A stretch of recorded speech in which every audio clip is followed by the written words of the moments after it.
Hitting record is a great way to start.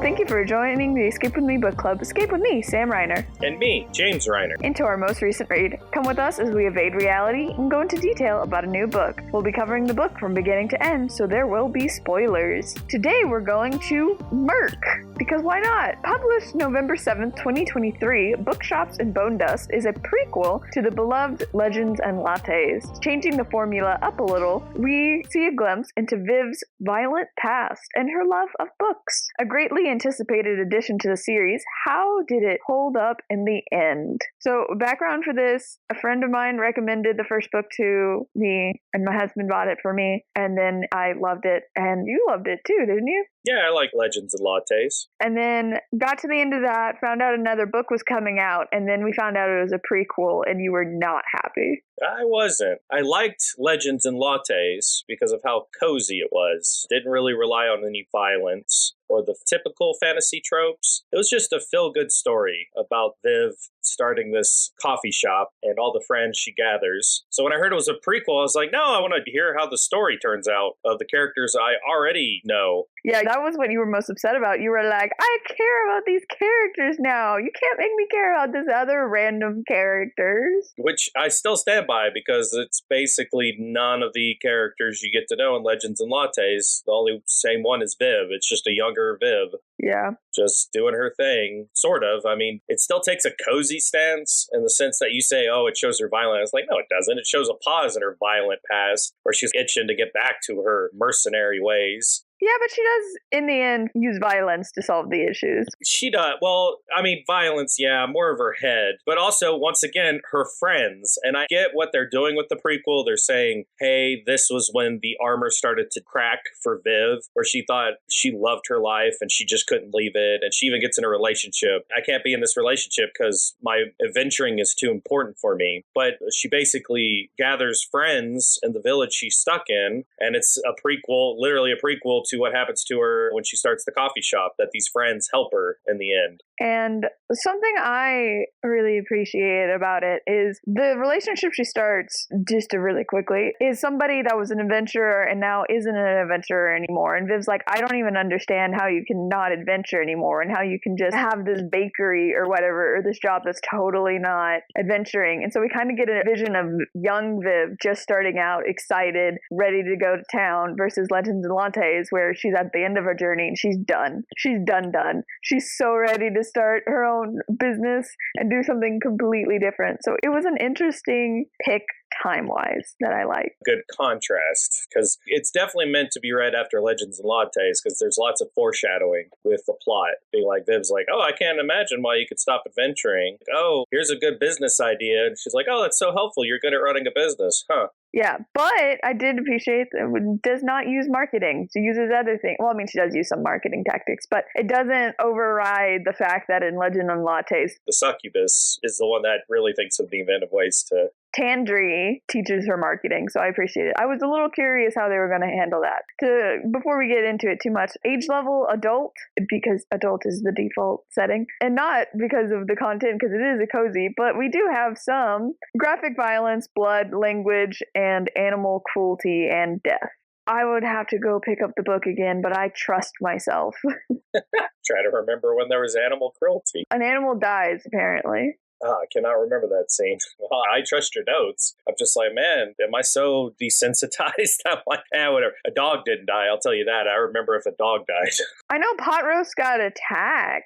Yeah, maybe that's animal cruelty. But I specifically put death, so something died. Anyway. Was it a horse? I think it was some animal, some random animal. I think you're right. I just can't remember what it was. Judge a book by its cover. Immediately I looked at it, and first of all, when we looked at it, you realize that a ratkin is a rat and not a dwarf. Yeah, this is when I realized it wasn't like a little gnome creature. I read Legends and Lattes with the little ratkin creature. I just thought it was a little human. I like one of those stereotypical gnomes with the red hat. Oh my gosh, a Keebler elf? Yeah, kind of like a Keebler elf. I mean, he was baking, okay? The association isn't that far-fetched. I still can't believe you read that entire book and thought Thimble was a gnome. Anyway, so that's one thing. But the thing that I immediately noticed, I was like, what is this cute little creature? Do we have a baby owl bear? Yeah, it's a little pug griffin, the little pet that the ratkin has. And his name, which she keeps getting a hard time about. I don't know why people are against it, because it's the best name ever. His name is Pot Roast. Ah! Yes, it's a very cute name for him. It's so cute. People are like, what? That's a horrible name. Poor thing. Why did you name it? No! Best name. Best name. It's a nickname, too. She names it after, like, a famous griffin in the stories she loves to read. I can't remember the long name. Her father named him after this griffin from a book, Palace. And she couldn't pronounce it right, so she just said pot roast. When she was really little, yeah. She just called him Pot Roast. It's so cute. I kind of love an animal that hates the main character. Yeah, no. Pot roast warms up to a lot of characters, but it's a big plot arc how it takes a long time for Pot roast to warm up to Viv. And it's very cute. Every scene Pot Roast is in is just infinitely better. But anyway, Viv gets stabbed in the prologue. Yeah, she gets seriously wounded. She feels like an idiot because she's failed the mercenary group she's with, which is called the, oh crud, I forget the name. Is it the Ravens? Rackham's Ravens. Ravens, yeah, it was Rackham's Ravens. Which she, being still kind of new, feels kind of foolish, like she's let the group down. Are they ever going to return to pick her back up like they promised? Because when she wakes up from her stab wound, she is in this little fishing village on the edge of the ocean. Named Merc. In Merc. And it's a nowhere town that occasionally a few sailors and tourists will come through, but she's just kind of stuck there with a busted leg that she's determined to try to get over as quickly as she can. And she's bored. So she ends up wandering into a few shops, which one of them is a bookshop. And that's where she meets the Ratkin. The Ratkin of this story, who is very different than Thimble. It is. There's a big contrast where Thimble is the stereotypical Ratkin, which are usually pretty quiet and meek. This Ratkin curses like a sailor and is bombastic, which throws Viv off. But she likes it. Yes. Her name's Fern, and she likes to curse. I feel like... It's a little you, yeah. This is how I view you. Yes, I'm going to nip it in the bud. I didn't even have to finish the sentence. You are a little thing that likes to curse, and no one believes me. They always think I would curse, but I hate cursing. I'm terrible at it. But you curse like a sailor. I love like cursing like a sailor is every once in a while.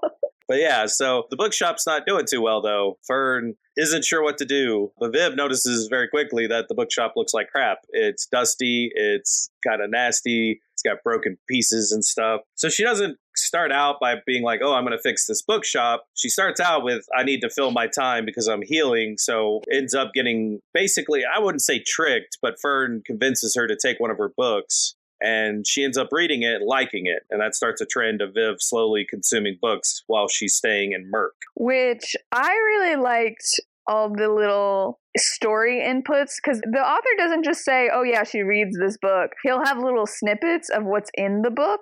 And he's good at, because Fern gets Viv to try different genres. I think starting with a good adventure story. So when we get a snippet of the adventure book she's reading, he's pretty good at saying, hey, this is the adventure setting. But then I think she tries after that a romance book, or no, more like a psychological book. So every time he gives us a snippet, he's very good at showing the genre of the story with just a small snippet. And making it look interesting. You're like, I see why you're reading this. Yeah, exactly.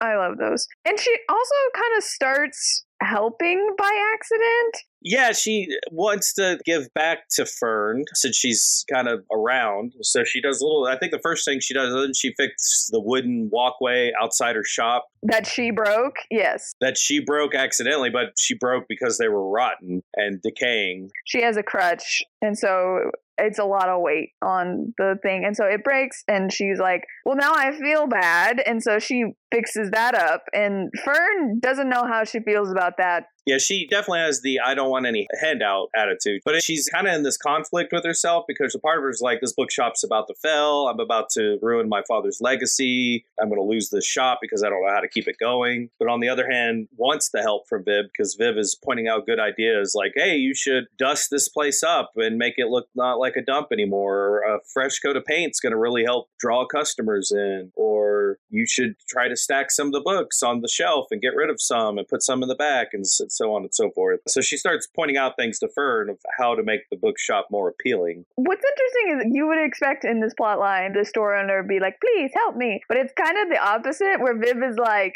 I'm going to help you. And Fern says, no, you are not. And Viv is like, cool, I'll be back tomorrow.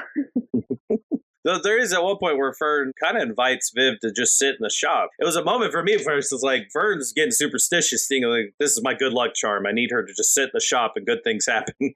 Not wrong if she thought that. I know, it ended up happening, which Viv was confused. They're like, I'm so confused why you want me to just sit here and read books and watch the shop with you. But it helps. I mean, it slowly improves. So really, once again, this book is a precursor. It's foreshadowing exactly what goes down with Viv when she tries to start her own shop. She keeps attracting with her personality people similar to her who want to do something good. In Merc, she attracts this other orc who is a carpenter, a silent type, but he likes poetry. Which was such a plot twist. It was great. He helps do the gangway or whatever, and Fern was like, gosh, now I have to give you something so I don't feel bad. And so she's like, you have to pick one of the books. And he looks around and picks the smallest book he can find, picks it up and walks off. Come to find out, it's a book of poetry. And he loves it. He starts memorizing it. And he loves it. He says, I'll read one and think about it for a while, and then I'll read another one. And so he gets more books, and eventually he starts writing his own poetry. He does. Let's go. So yeah, it follows a similar formula, which really, if you look at it, it's the fantasy trope. Think of, the big granddaddy of modern fantasy, Lord of the Rings, right? What is the big premise of Lord of the Rings? You get this group of adventurers with different talents together. You have my sword, you have my axe, right? They come together to accomplish this goal, and it's a group effort, right? It's the same thing with this, except it's not adventuring. It's a group effort of how do we get this bookshop out of the red?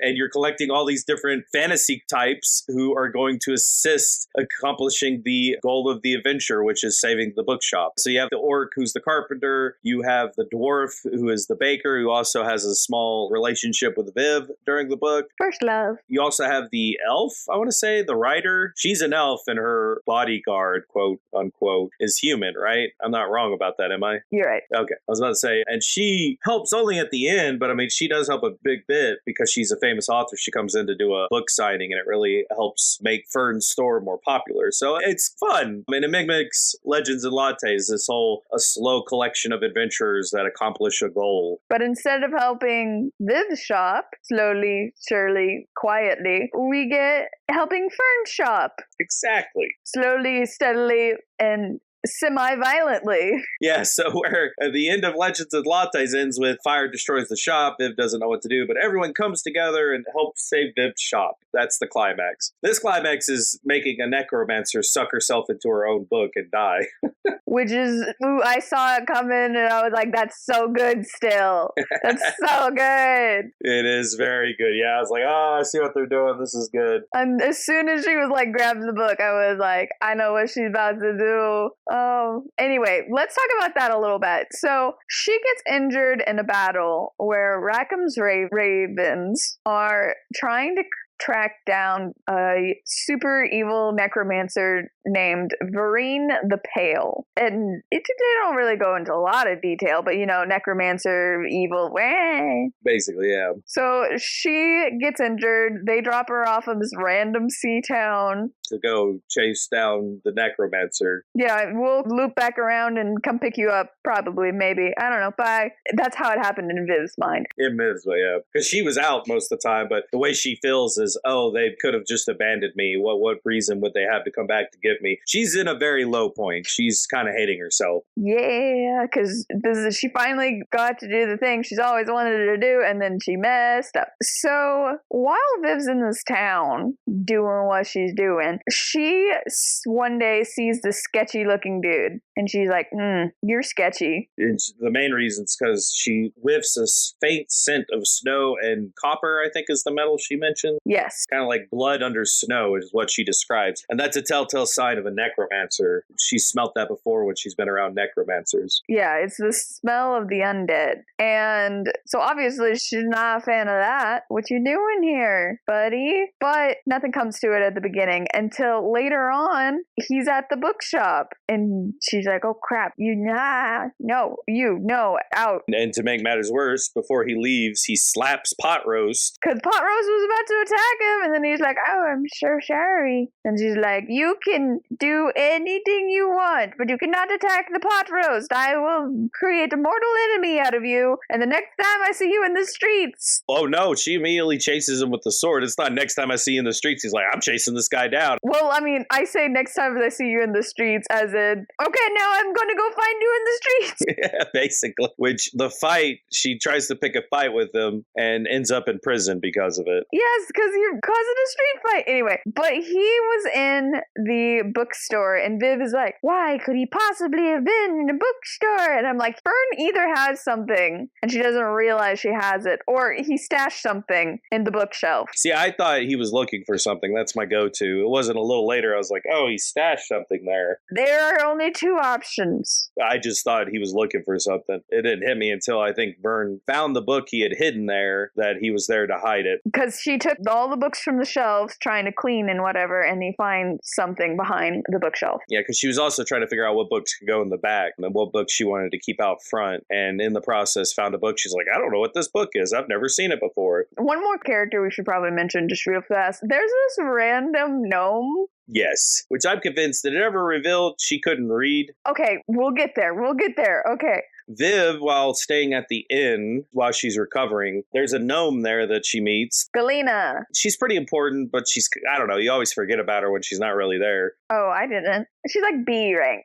Yeah, she's a young adventurer that wants to really make a name for herself, but she's been abandoned by adventurer groups before, and she just kind of has this grudge against that. And no one takes her seriously because she's small. It's because she's small, but she likes to use knives and stuff, and she picks a fight with Viv. She's sitting in Viv's seat, and Viv's like, hey, I kind of like that seat. And they basically have a bit of a verbal spat in the inn. But then when the gnome Galena finds out that Viv is part of Rackham's Ravens, that she suddenly becomes obsessed with Viv and wants to constantly pester her for an endorsement so she can join the Rackham's Ravens. In a way that Galena thinks is chill and passive and not super obvious. But Viv is very annoyed because she won't leave her alone. But she jumps in to help Viv when she fights the necromancer and ends up getting arrested with Viv and put in prison. I'm pretty sure she can't read. So let's talk about the gnome and why we think she can't read. This is such a random subplot, but no, I had the same exact thought because they're in the jail and they need to pass time and Viv has a book and so she's sitting there and reading and Viv's like, hey, you could read a book, and she's like, ew, gross, why would I? But why don't you read me a book? And so Viv starts reading her a book and Galena falls asleep and I'm like, that's a little weird, but okay, maybe she really is I would be so into audiobooks or something. I was like, okay, well, whatever. Later on, they're painting the place and this, that, and the other thing. And Galena puts her hand in wet paint and they're like, there's a sign right there. And Galena looks up and sees it and says, oh, it's out of my eyesight. I didn't see it. Yeah, but you're starting to pick up. Did she not see it or is she not able to read and didn't realize it said wet paint? I was picking up on the same thing, yeah. Except at one point, Viv comes up with the idea. They need to sell books because she has an order coming in and it's just going to be a whole thing. So to do it, they do a mystery book sale, which is every bookstore ever does it now. They wrap up the book and write a couple words about what's in the book. And so someone's like, oh, those are interesting. We'll pick up the book. Oh, book collection anyway. And so up to this point, I'm so convinced Galena doesn't know how to read, that they're going to have to teach Galena how to read because you really should read, period. Like, how are you going to read bounty posters? But nope. She walks up to the mystery sale and asks why one of the books is labeled moist. Ah, okay. That's where, I forgot that. I thought it was weird that I felt like they didn't do that. And I totally didn't pick up on that she went up and read the word moist. So she can read. And later on, she comes up to Viv with a bounty poster and says, hey, we should do this. So she can read. She can read. She's just being lazy. Okay. Because I thought the same thing, like, oh, they're going to have to teach her to read. It's going to be a big part, like, oh, the value of books. But no, completely misread that. She literally couldn't see the sign, and she is lazy and doesn't want to read a book herself. Yeah, I was in the same vein until she walked up and she's like, why does it say moist? Which sent me. Oh my gosh. Instead of spicy, they use the word moist, and I can't. Just sounds gross. Spicy so much better than moist. It is. It's just like, that is such a woman-owned business word. It is definitely an eye-catching word. It sent me. It was so freaking funny. And so many people are suddenly into it, including... I mean, we'll get there in 2 seconds. We have one more very important character. So the thing with this necromancer is he's in the shop, hits pot roast. Viv is like, I'm going to give you a 5-second head start. Runs after him, starts just beating the crap out of him, really. Out of almost no provocation. Tries to. He turns and is about to actually kill her. And then Galena comes in clutch. Yeah, to save her. And so they fight him, and then, another character. She's barely. It's a guard. I love her. Shut up. She's mean to Viv. Overly aggressive. Hello, police brutality. I can't blame her. I guess. The first time they meet, Viv is practicing sword fighting. She's just out in the open. I'm just saying, it's not a good way to introduce yourself to walk up and be like, hey, if you pull that sword out, we got trouble. Brr, brr, brr. Like, really mean to Viv. I never liked her. I liked her. Even when she warms up to Viv a little, like, she's just way too aggressive to be doing this. And she's mean to her dwarf deputy, who, poor guy, is just trying. He fell asleep. Are we sure he fell asleep or the necromancer put him to sleep? I'm just saying. Poor guy gets a lot of crap, and I think he's just trying his best. I think you're just biased toward dwarfs. A little bit, yeah. She's just mean to him. So, how would you pronounce her name? Iridia or Iridia? I just say snake lady, because she's some kind of snake creature. She's a Tepinti. Yeah, she's a snake creature, so I never bothered to remember. I didn't remember other characters' name, but I especially didn't bother to remember her name. Oh, I did Iridia because I thought it sounded prettier. Anyway, so comes up, arrests them because, brawling in the streets. What you guys doing? Gets put in jail. They fall asleep at some point, and when they wake up, the necromancer's gone, and they're like, oh crap. Hence, again, I think it was the necromancer putting people to sleep so he could escape with his companion, who we're about to learn about here soon, because they eventually, after being released from jail and doing some more bookshop renovation stuff, and being very uneasy about everything, they eventually find his dead body on the beach. Galena does, yeah. Yeah, it's a big thing, like, oh, well, there's our guy who mysteriously vanished from her jail cell, but Viv's up on the up and up, and they realize, let's look around, and they eventually find hidden his satchel that they remember him having. So they take the satchel back to the bookshop, they open it up, it has a bunch of bones in it, and some dust. With little writing carved into them. So they figure out they need to sprinkle the dust on the bones, and you have a bone homunculus, a servant, magically created servant out of bones for the necromancer. Not for the guy necromancer, but the main bad necromancer woman. Yeah, that's when you learn Vereen really is involved. Yes. With whatever's going on in Merc. And he's a nice guy, obsessed with helping, and I believe his name is Satchel, right? His name is Satchel, which is the book is like, that's pretty suckish that she just named you after the container she keeps you in. That is a valid point. I don't get the pot roast hate, but I do understand the Satchel hate.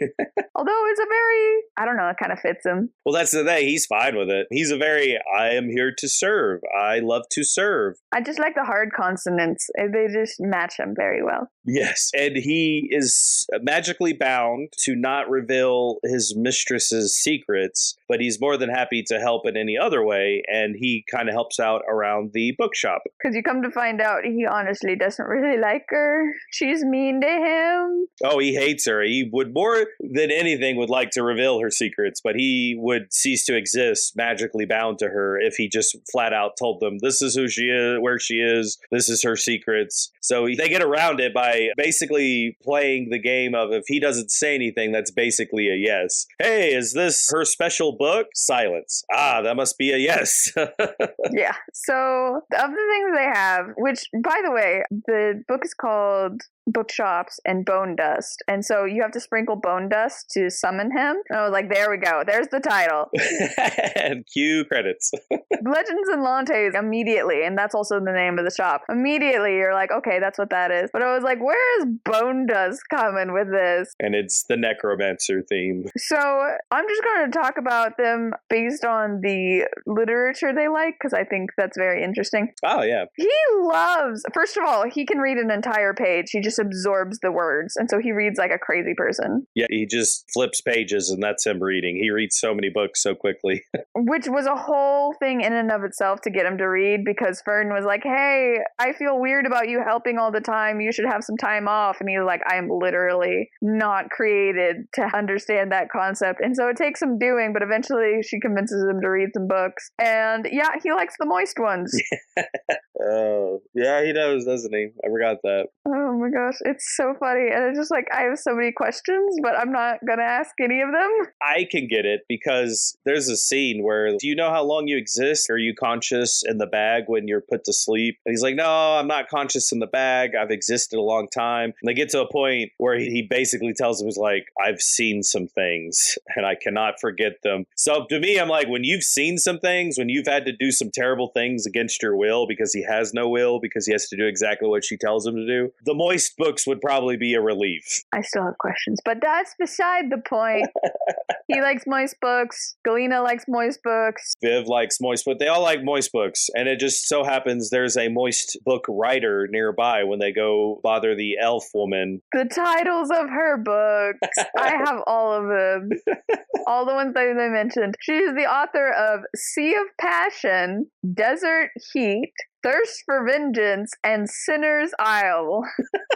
That last one just straight up sounds like a porno name. Sinner's Isle. They all sound like porno names. Well, the other ones sound like romance book names, but that last one's like, that full on sounds like a bad porno. Oh my goodness. So, yes, there is a smut writer nearby. And fun fact, there's a surgeon, by the way, that Viv tried to murder when she was being assisted the first time. So that's the whole thing. Highlark, I love him too. He's your grumpy character. I know, he's not in the book much, but when he comes up, he's kind of funny and interesting. Like, she points out, he's a half-elf, he's supposed to have good vision, but he wears glasses. And she's like, why are you wearing glasses? Elves should have it. And he's like, I don't have good vision, and thanks for pointing that out. That's very rude. He's a fun time. So he's obsessed with the smut writers writing because she's an elf. That's just the type of person he is. But he's a fun time. He's your grumpy character. Every book needs a grumpy character. Last book, we had Cap, the carpenter. And this book, we have a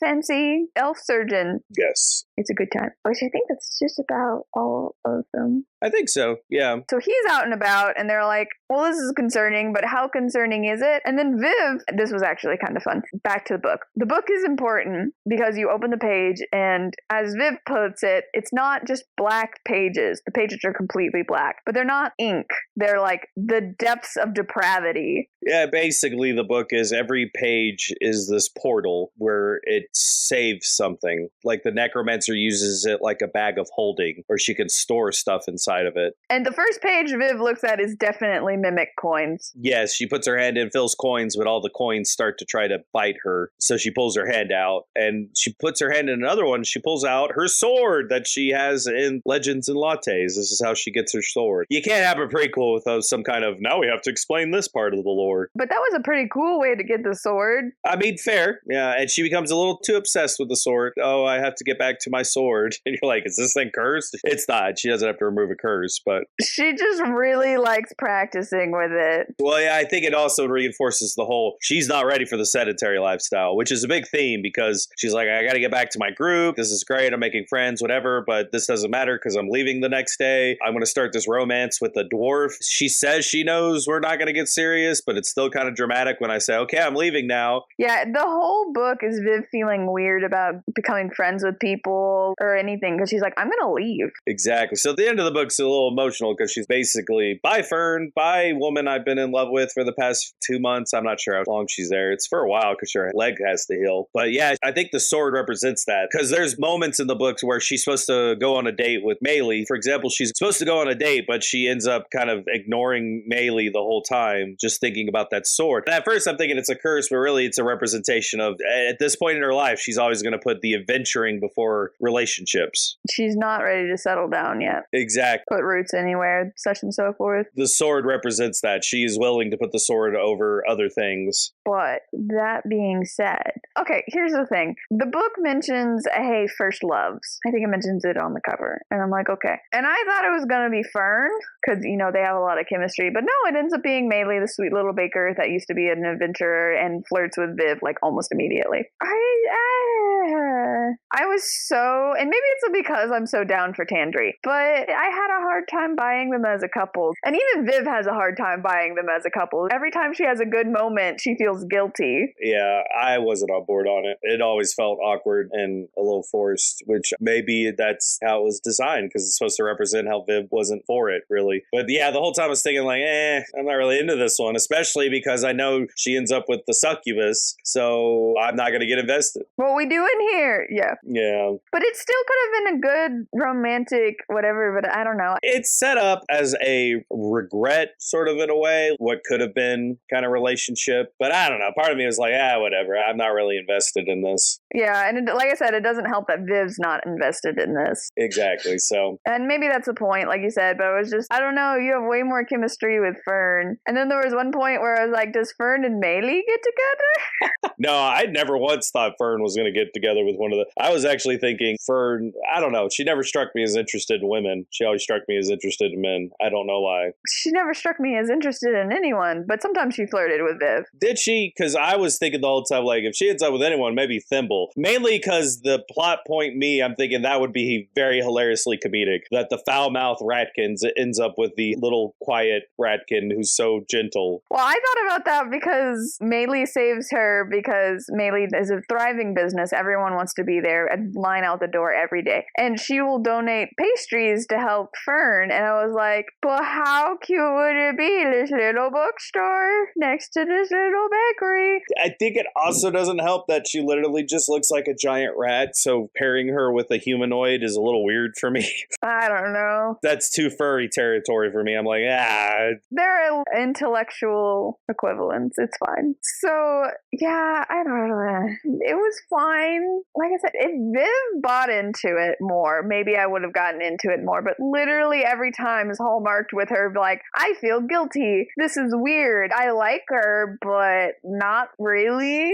I wasn't into it. Even if Viv was more into it, I'm like, she doesn't mention this woman once in Legends and Lattes. This is the problem, again, of doing a prequel. I cannot get invested in this because she's not mentioned in the book. I mean, to be fair, Viv doesn't mention a lot about her past period. She doesn't. But this is my pet peeve with the stinking being a prequel thing, right? Oh, she cared about Fern, didn't mention her once when she was starting her own business. She does mention that she learned to like books in a little small town by the sea. And that's the only thing. Or when she met Thimble, she wasn't like, oh, I met a Ratkin before. Her name was Fern. So, I don't know. It just, to me, felt a little shoehorned. I think you're being picky. A little bit, yeah. I'm fine with accepting that. I just like also the little at the end where the whole book ends with the epilogue where it shows fast forwards to Viv comfortable in her latte shop. She's now married. They're married! What the heck? I know. See, that pissed me off. I was like, that is such a, let's just talk about when Viv was stuck in a Fisher town. But at the end, by the way, they got married and they're happy and Fern's now going to go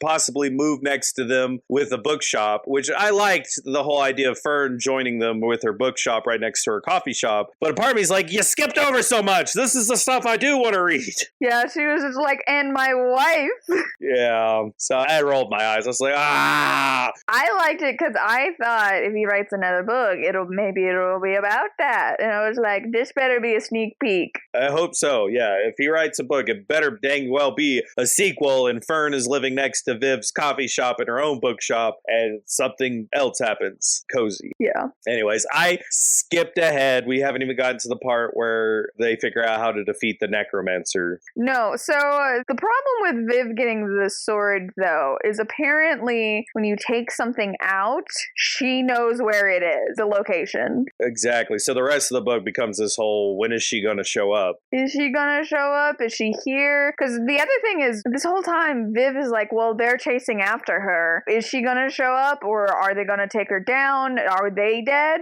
Did she take them out? It's a very big unknown. Waiting for her, but also, is she going to show up? It basically kicks into gear because Galena convinces Viv to do a job. The farmer's having trouble with these wolf-like creatures attacking his sheep. Which is not what I thought they were based on the name. Yes. I thought they were like an insect thing. I imagine more like a warg thing, like an ugly-looking wolf creature. They're called spineback. Yeah, I imagined a wolf creature with like a weird... Anyways, it could have been an insect. I mean, I did think the ratkin was a gnome. Well, no, you're saying it right. The book does say they're wolf creatures with spines. I just, from the name spineback, I just assumed they were maybe even reptiles, but I was not expecting wolves. But that's beside the point. So they defeat the spineback creatures, but they realize the spineback creatures aren't acting normal, and the reason is they're scared. And that's when they realize, oh crap, they're scared because the necromancer's here, gathering bodies for an army. They defeat the spinebacks, and then, by gosh, by golly, on the way back, they find a scene of necromancy. Yeah, while they were gone, isn't it when they get back, they realize the town's being attacked, right? Yeah, so they find a scene. She keeps finding symbols of Vereen. Vereen has a very specific symbol that she keeps seeing everywhere. And so they come upon a scene that doesn't really get described. Nope, this is the animal cruelty and death. We found it. Comes upon a scene, doesn't really talk too much about it, but basically they're like,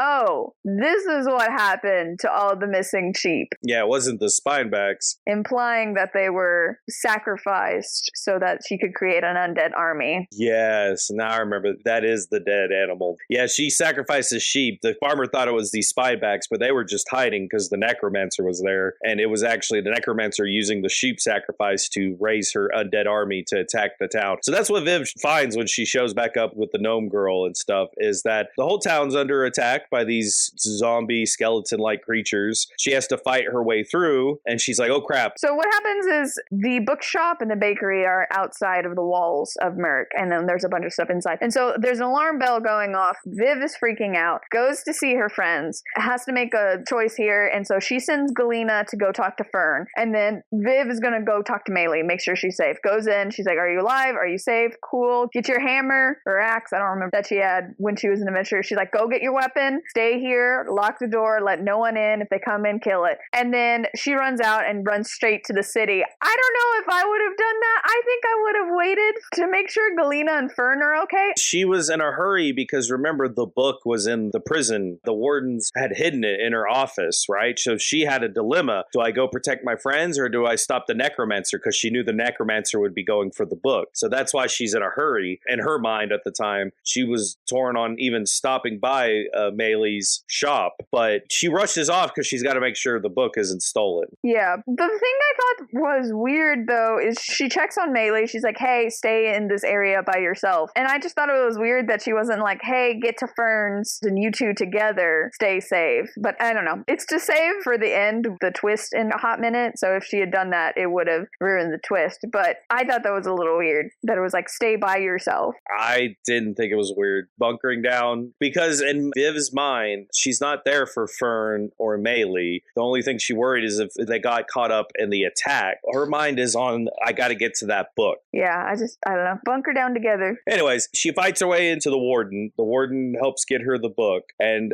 they are going to go confront the necromancer, and they realize, what are we going to do about this? So they develop a plan to try to trick the necromancer. So when she gets back to the shop, the necromancer's there, and she's got prisoner in Fern's shop, would you come to find out? Yes. They find there's the necromancer, and she has Fern and Galena, I cannot get her name, basically encased in bones upside down. Which is very creepy. Holding them hostage. Is Maylee there? I can't remember. I don't think so. I don't think Maylee's there because she's in her bakery hunkering down. Yes. But it's Fern, Galena, and Pot Roast. Yes. So Viv has the book, and she has the satchel in it. And the necromancer wants her stuff back, so she gives her back the bag with satchel. And the necromancer tells the satchel, like, oh, I'm going to get to you in a second, like she's going to punish it. Because Satchel says that he can't feel a lot of things because he is a skeleton, but he says that she can harm him, cause him physical pain. Yeah, it's implied she can torture him. So that's not great. And then, I can't remember, does Viv just hand over the book to her? Yeah, Viv hands over the book, and, what choices does she have at this point? It seems, because basically Viv had folded a page, dog-eared a page. Which I thought was so freaking funny. I was like, are we seriously going to win this book by doing every book lover's least favorite thing? Saved by dog-earing is such a book nerd level solution. Yeah, so when the necromancer sees that, she's like, what's this? She's annoyed. She's like, what? Excuse you? You borrowed my book and you dog-eared it? So she flips to the page with the dog ear to fix it, and out shoots out of the portal page skeletal hands. Satchel was not in the satchel. He was in the book. Well, most of Satchel was in there, but from his rib cage up was in the book. Yes. Really, I didn't catch on to that. I just know he was in there, right? So he grabs the necromancer and starts to try to pull her in, and then becomes this great effort of trying to force her into the book. And eventually he succeeds. Viv holds the book down because it was revealed earlier, I don't think we mentioned this, that Viv had asked Satchel when she put her arm in, it feels really cold and kind of creepy. She's like, is this going to hurt me? And it was basically explained, as long as you don't stay in it long, and if your whole body's in there, you're just not going to survive, right? It will kill you. No living things can survive in it. Exactly. So now that the necromancer has been sucked in, she's holding the book, and basically they're suffocating this necromancer in this void. Yeah. So I knew they were going to try to put her in there as soon as she grabbed the book, but I was not expecting the Satchel helping out plot twist. I definitely didn't know the satchel. I didn't think they were going to put her in the book. I thought she dog-eared the page with the mimic coins, and she was going to try to open it and shoot all the coins at her. No, I knew it. I was like, there's only one page that's empty. There's a page that's empty. We know that anyone can die going in here, living thing, immediately. I was like, this is what it's going to be, but that was the right choice. It's so good. I like what he did better. It is much better, yeah. I liked it a lot. So the necromancer's killed. Because she dies, the book stops being enchanted anymore, right? Yes, and all the bones drop dead except for Satchel. Yay! Yeah, because he was his own special thing, and especially now. Because he's the main character. Yeah, exactly. You can't kill him all. Instead, apparently with her dying, he is now free. He's able to do what he wants. I literally thought this whole time, what happens when they run out of Bonedust? Yeah, I thought that too. They can't keep bringing Satchel back. And then you find out when they were fighting, everyone kept getting covered in Bonedust. And all I could think was, oh, there's a lifetime supply. We got Bonedust. And then the plot twist of, oh, I don't need Bonedust anymore and I can just be a skeleton for forever and do my own thing. Yeah, the twist is apparently the Bonedust is what bound him, was part of that. And now that she is dead, he doesn't need the Bonedust anymore because he's not bound to her. He can just be him. So that was cool. It was a little bit, I was like, is this the genie from Aladdin? A little bit. But yeah, so Satchel's free. He decides to stay with Fern for a while to work with her. Fern is doing really well with her bookshop. Things are at a great resolve. And then Rackham's ravens show up and like, oh crap, Viv, you killed the necromancer. You were awesome. Yeah. And Viv suggests Galena, a little gnome girl. She gives Rackham a recommendation to let her join, which is great. And then Viv is all torn up because now she has to leave, and she says goodbye to her temporary girlfriend and says goodbye to Fern. But you want to know what is interesting? Because they weren't mentioned in the first book. Galena's one of her adventuring partners at the end. Like, she had that little group of them. Okay, fair. I am glad they showed that is consistent. So that you learn how she meets Galena and how they become friends, and they stay friends until, even with the coffee shop. I'm pretty sure Galena visits her with the coffee shop. Yeah, she's with the group, isn't she, that comes and visits her? Yeah, there's two people that stop by, her and the Stone Fae, and the Stone Fae gives them more. And then hey, here's the thing, if you ever need us, here you go. Yeah, it was Galena. It was a Stone Fae, and wasn't there a dwarf as well? Yes, and then there was, of course, course, the villain. Yeah, which wasn't part of the group that visited. She was just mentioning, oh yeah, so-and-so, his dumb face is around, and he's the one that burns down the coffee shop. It's terrible. So, there you go. You got somebody mentioned. Yeah, that's fair. My bad. That's one person, though, but I mean, she's so kind of side. She's as important as a sword. It's like, oh yeah, great, that's where she came from. I mean, she is a sword. Yeah, she's a shorthand. Instead, you're like, hey, you made me fall in love with this couple in the first book. Let me try to force her being in another relationship with you. I didn't want this. So, I do like how the story ends, though. You know, she says goodbye to everybody. She's going to go adventure with them. Glena's going to come with her. And there's this whole thing about stories and what they do for us and this, that, and the other thing, why books are important. And then someone mentions, I want to see the story past the story. And so that's kind of how it ends, is her saying goodbye to Fern, Satchel, and Pot Roast and promising to see them in the story past the story, which immediately to me was like, the story is Legends and Lattes, so we're going to see each other again. And then you get to the epilogue, which is a letter from Fern who says, hey, Satchel hung out for a while, but he's doing his own thing. Maylee found someone new and they're in love and it's great. And oh, by the way, I might just happen to be visiting soon and being pretty tired of this area, so you know. And so oh my goodness. And Viv even specifically is like, hey, Tandri, isn't that place next door to us open for sale? And they're like, yeah, it is. And I'm just like, yes. Yeah. Fern and Pot Roast and maybe Satchel will show up again. Those are my top 3 probably favorites in this book. Yeah, if he does another book, he better dang well, especially now, do a sequel and show us what happens next. It's so hard because I want the sequel to be the lead up to their wedding, which is before Fern sent the letter, but I also want to see Fern. So it's like, can we do like half of the book, the wedding, or at least have the wedding in the very beginning and then jump forward the prologue or something, you know? I want more. I think that's the point, marketing wise. But yeah, that is the end of the book. We're going to have a bookstore next to the coffee shop, and it's just peak. That's exactly what it should be. Yes.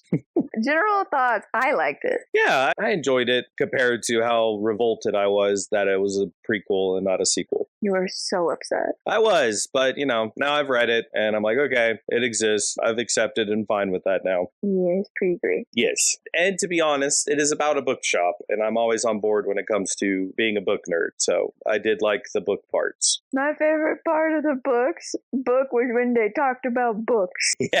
Yes, that's how much of a book nerd I am. I'm like, ooh, yeah, this is fun. Selling books, talking about books, sharing why books are awesome. I really did think that they were going to create a book club. They don't quite get to that. No, they do have a book club at the very end where they're like, okay, we all read the new book of this great elf, so we're going to talk about it. Yes. And Luca shows up, who is the dwarf that you feel bad for, so he joined a book club in the end. He's a big fan, yes. Because isn't that when they reveal Satchel to the town to be like, hey, we all know you have PTSD from fighting skeletons, but this is our friend who is a skeleton. Please don't murder him.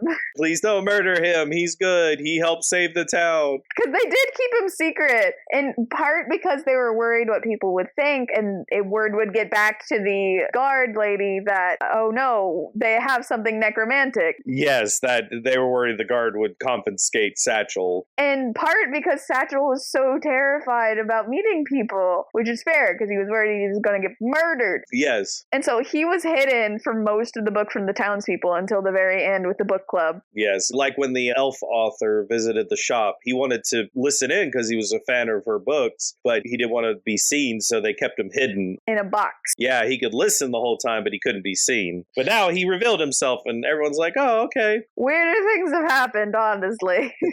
But yeah, they start a book club. They do start a book club now. Yep, that's right. I knew that we were headed there. We was going to get there eventually. But yeah, I'm a little curious about Pot Roast's lifespan. Yeah, he seems to live for a while. That's good. Maybe he has griffin years. Griffin blood, you know. Somehow having the face of a griffin, because he has like a little beak and he has these little ears and whatever. I was with you. He looks like a pug. I don't know why. He doesn't even have face wrinkles. You look at it and you're like, that's a pug. You know, he has a stubby body. He has the body shape of a pug. He may not have the face of a pug, but he has the body shape of a pug. I think he even has a curly tail. He does, yes. So that helps the whole aesthetic. He's absolutely a pug. But before I forget, I was going going to complain a little bit about the ending. It felt a little forced that Viv just left. What did you want her to do? Well, here's the thing. He built up this whole friendships and all these friendships and making a place and stuff like that. I just felt like it needed to be kind of hashed out a little bit more, but it felt so abrupt. That was my only issue. It felt like he needed to kind of show a little bit more of the cutting the cord, but instead it's just cut. So anyways, I forgot to mention that when we talked about the ending, but yeah, I just felt the ending was a little too abrupt. I needed a little bit more justification for Viv to be like, and now I go. You wanted more closure. Exactly. I felt she really developed relationships with these people. Not so much Melee. It wasn't that one. I was thinking Fern. It just felt so, all right, I'm leaving you forever. Probably won't see you again. Cut the cord. I think it made sense for Viv's personality at the time. I guess. I mean, maybe now that we've talked a little bit more, I'm a little bit more, no, it was fine. But at the time when I finished the book, I was just like, oh, that sucks. I just felt she cheapened all the relationships so much. I think it's a personality. She was like, I'm just going to rip off the Band-Aid and walk away and act like I don't have feelings right now. Yeah,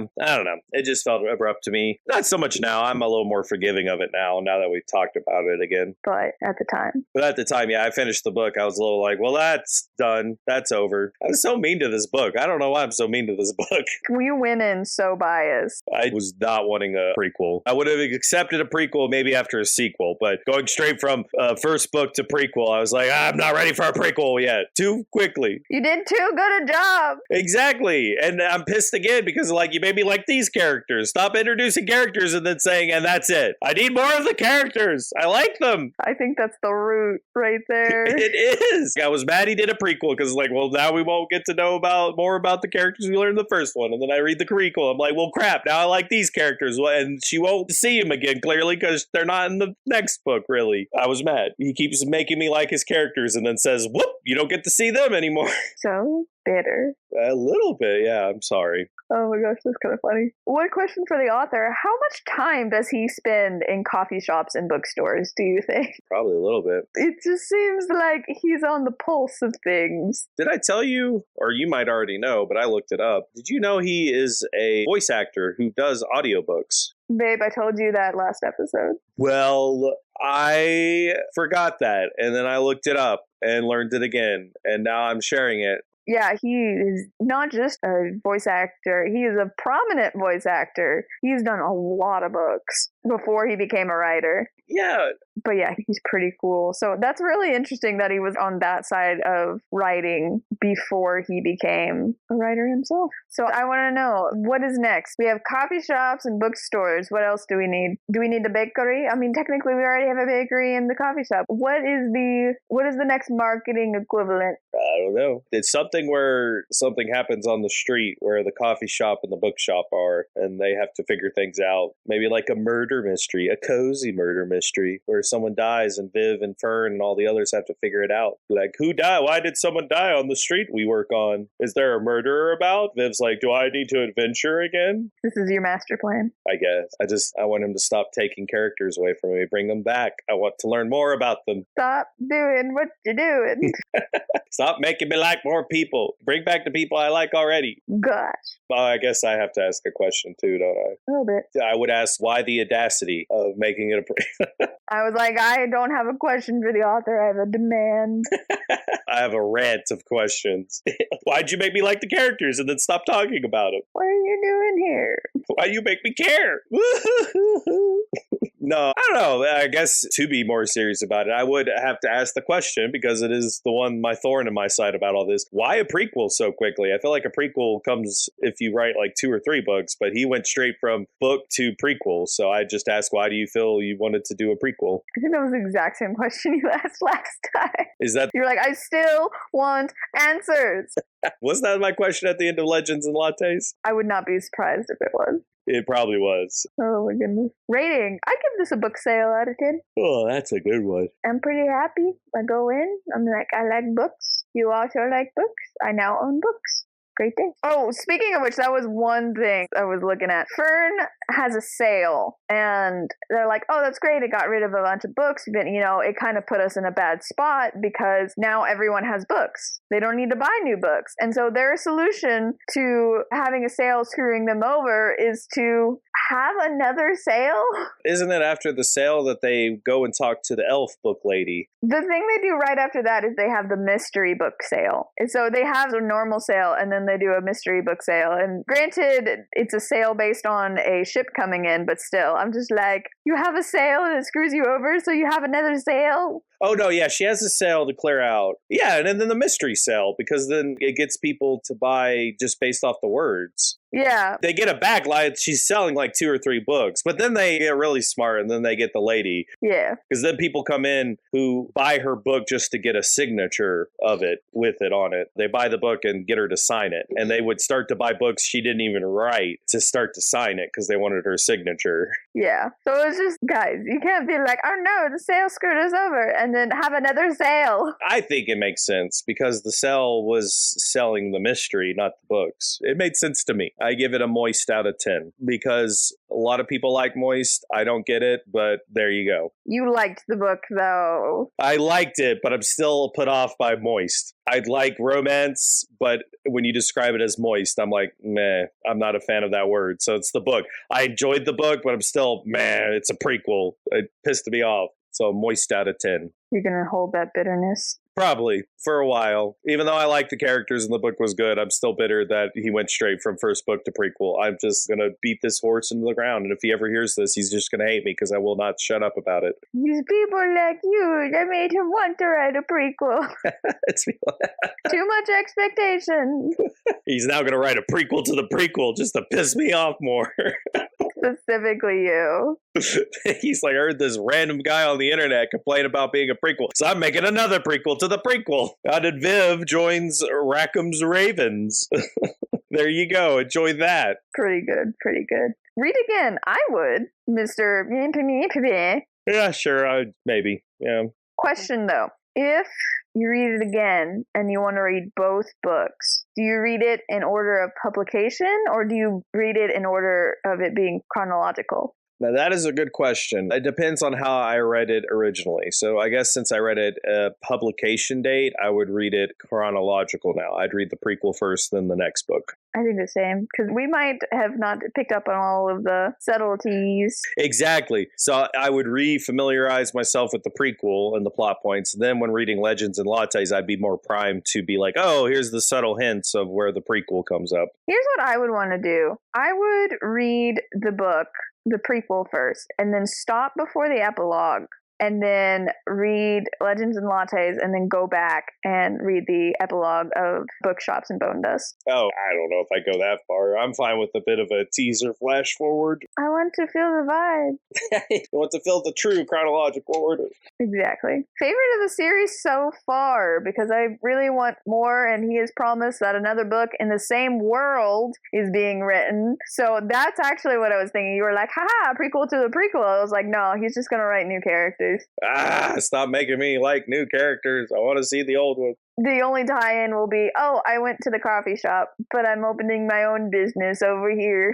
It's fine, I guess. So, favorite, I like Legends and Lattes more, though. Yeah, I do. I mean, this was good, and I like the characters, but Legends and Lattes had the original magic that captured you, you know? And it does. I just really like that she solves all her problems without violence. Yeah, she solves it with friendship. The power of friendship. So this is a good book, but of the two, I like the Legends and Lattes better. Definitely. But, have you read this book? What small business would you like to see next?